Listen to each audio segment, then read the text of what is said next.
While I was looking through the Z suggestion channel, this suggestion ended up catching my eye, not just because of the visuals, but because it has some very clear direction. And to be honest, it's definitely the best finger bearer suggestion I've seen so far, though to be fair, there isn't very many. Still, this one stood enough that I wanted to give it a proper look. Starting out, the author describes the character as a 100 HP Footsie's Punisher, and I actually have no real issues with that classification. The kit has solid tools for repositioning thanks to the special, and it clearly leans more into a hit and run playstyle rather than combos, though there are still some combo routes here and there. Because of the fast startups and properties on some of the moves, there are lots of potential for punishing things like wasting side dash, dropping guard, or using evasive at bad times. Overall, the role identity here makes sense. Next up is the special, Super Jump. Using it launches you incredibly far in the direction you're aiming. If you're directly targeting an opponent, the jump goes even farther and gains slight directional influence towards them. What actually makes this special important though is that it lets you chase ragdolled opponents into the air, which is where you can land a lot of this kit's extender variants. Instead of being mobility, this effectively turns combo enders into combo starters, letting you access anti-air or aerial variants of a couple moves. That said, it's not perfect. I could definitely imagine runners abusing it even with the targeting system there. And it also seems like it could be pretty finicky to use, kind of like a mix of Locust Guy special and Rika Throw. Meaning if you mess up and aim a bit off, you could lose value. Thankfully, messing it up isn't too punishing since your moves are pretty good in neutral, but it does add some inconsistency. All I have to say is it's a solid special with some clear intent for combo starting and Footsie's behavior.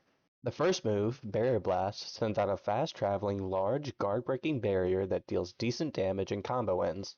It's quick, simple, and very effective as both a punish and a get-off-me tool. If you hold the move, the barrier comes out slower and deals damage over time while the opponent is inside of it, before eventually knocking them away, basically allowing you to extend. In practice, this move feels strong, maybe a little too strong. Because of its speed and size, it almost functions like a faster, closer range mass breaker. Anytime you're near, and this move is off cooldown, you're at risk of being slammed with it.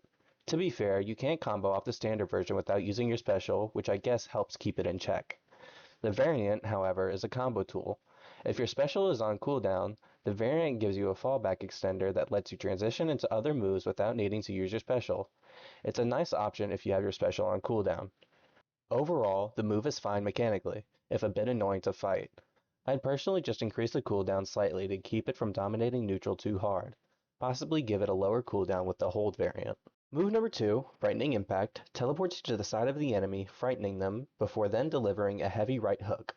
Functionally, it's very similar to Resolute Slash mixed with Gojo's special.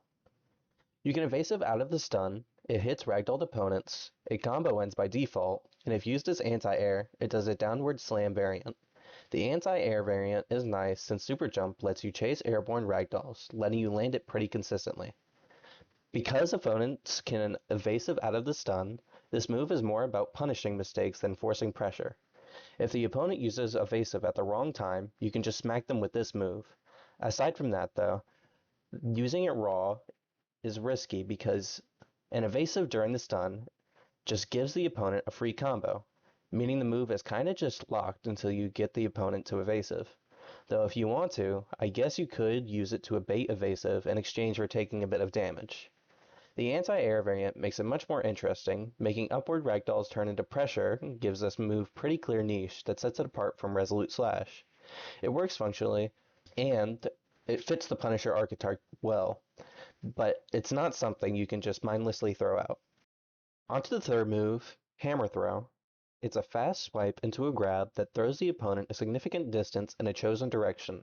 The easiest comparison is Rika Throw, except instead of throwing you, it throws the opponent. I like this move a lot. It's simple and it's pretty decent M1 trade punisher. What really sells it for me though is the aerial variant. Basically, if you're high enough in the air, Hammer Throw can be aimed downwards, letting you spike opponents back into the ground.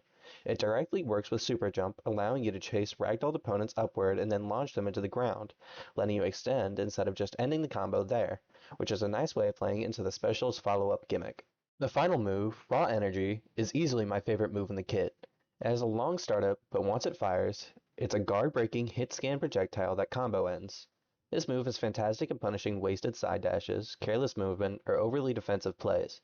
It's also a strong combo potential. I could absolutely see it being used after a held barrier blast, and it might even be true in that context depending on the timing. It's strong without being overwhelming, and it fits perfectly into the footsie/Punisher identity. Easily the best design move here.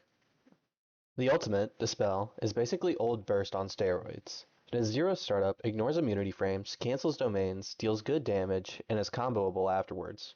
There's no real counterplay here. If the opponent presses the button and they're not brain dead, you're getting hit, which is the main problem. At minimum, I'd add a noticeable startup and possible damage fall off based on distance so it isn't just an instant win button. Overall, this is a very solid finger bearer suggestion with a clear identity. The footsie/Punisher archetype comes through pretty strong, and the moveset does a good job of rewarding good play. I'd say the strongest part of the design is how the moves interact with the combo ending gimmick and aerial follow-ups. Being able to chase ragdolls with a special and chain into the downward extenders gives the character a unique playstyle that's pretty decent. Moves like Hammer Throw and Frightening Impact especially benefit from this, turning what would normally just be combo enders into some good extensions. That said, not everything lands. Some moves pretty annoying to deal with, especially in neutral, and the ultimate, in its current state, is just busted. Still, none of these issues are unsalvageable. With some cooldown adjustments and a toned down ultimate and some other stuff, this could easily be one of the best suggestions out there. Anyways, thanks for sitting through the review. It's greatly appreciated. Feel free to leave your own suggestion in the comments. I'll definitely be reading over them. And if you wouldn't mind, like, subscribe, and turn on notifications so you don't miss another suggestion review. See you in the next video.